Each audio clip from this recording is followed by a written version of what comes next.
اللہ رب العزت نے سورہ الکہف یہ 15ویں پارہ میں اور اس کی حسن و ترتیب میں اس کا نمبر 18 ہے، اس کی آیت نمبر 17 کو پڑھیں گے۔ اصحاب کہف 7 کی تعداد میں جوان وہ وادی رقیب میں اس غار میں لیٹ گئے۔ اس غار کا دایاں دہنا بھی کھلا تھا، بایاں دہنا بھی کھلا تھا۔ قرآن مجید ارشاد فرماتا ہے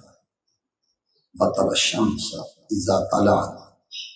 تَزَاوَرُ عَنْ كَهْفِهِمْ ذَاتَ الْيَمِينِ وَإِذَا غَرَبَتْ تَقْرِضُهُمْ ذَاتَ الشِّمَالِ وَهُمْ فِي فَجْوَةٍ مِّنْهُ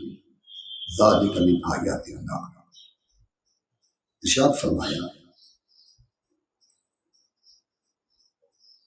آپ دیکھتے ہیں کہ سورج جب چڑھتا ہے طلوع ہوتا ہے، تزاور عن کہفہم ذات الیمین، جو چڑھتے ہوئے دائیں طرف ہٹ جاتا ہے۔ اس غار کے دہنے کے قریب جب سورج کی روشنی آتی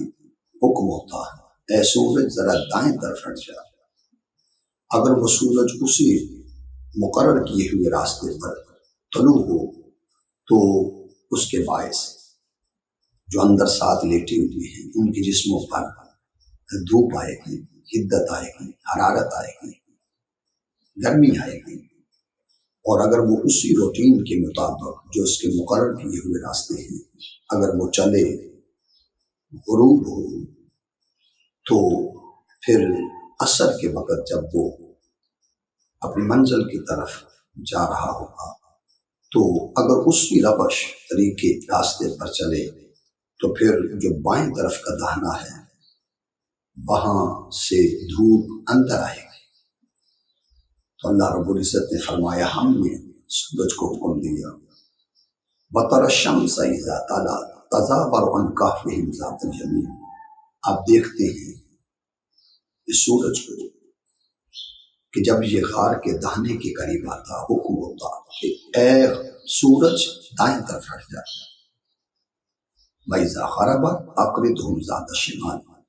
اور جب یہ غروب ہونے کے قریب آتا تو ہم حکم دیتے ذرا بائیں طرف قطر آ جا، بائیں طرف ہٹ جا۔ تو سورج کو چڑھتے ہوئے طلوع ہوتے ہوئے دائیں طرف کا حکم دینا یہ اس بات کی علامت تھی تاکہ 7 جوانوں پر تیری تپش نہ پڑے، تیری حدت اور حرارت نہ پڑے، اور غروب کے وقت حکم دینا کہ تو بائیں طرف چلا جا، بائیں طرف قطر آ جا، بائیں طرف ہٹ جا، اس بات کی علامت تھی کہ تو بائیں طرف جب ہو جائے گا تو تیری حدت، تماست اور گرمی سے وہ 7 جوان بچے رہیں گے۔ اللہ رب العزت نے فرمایا وَهُمْ فِي فَجْوَةٍ مِّنْهُ، اور اس وہ غار کے کشادہ اور کھلے میدان میں لیٹے ہوئے۔ فرمایا ذَلِكَ مِنْ آیَاتِ اللَّهِ، یہ اللہ کی نشانیوں میں سے تھا، اللہ کی آیت میں سے تھا، نشانیوں میں سے تھا۔ تو اللہ رب العزت نے اصحاب کہف اولیاء اور فقیروں کی خاطر اپنے سورج کے طلوع اور غروب کے نظام کو بدل دیا، یہ ان کی کرامت تھی۔ اللہ رب العزت نے اپنے دوستوں کی خاطر یہ سورج کا چلنا اس کی تقدیر ہے وَالشَّمْسُ تَجْرِي لِمُسْتَقَرٍّ لَهَا ذَلِكَ تَقْدِيرُ الْعَزِيزِ الْعَلِيمِ۔ سورج اپنے مقررہ راستوں پر چلتا ہے، یہ اللہ رب العزت کی تقدیر ہے، مگر پروردگار عالم نے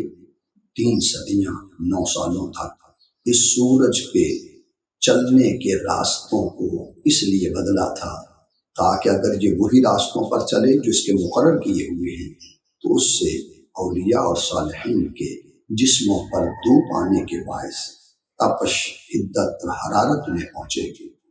تو ان کو اس تپش سے بچانے کے لیے، سورج کی حدت اور گرمی سے بچانے کے لیے حکم دیا کہ اپنے راستے بدل لے۔ اور یہ 3 صدیاں 9 سالوں تک اللہ رب العزت نے صالحین کی خاطر اپنا جو سورج کے چلنے کا نظام تھا اس کے مقرر کیے ہوئے راستے وہ بدل دیے،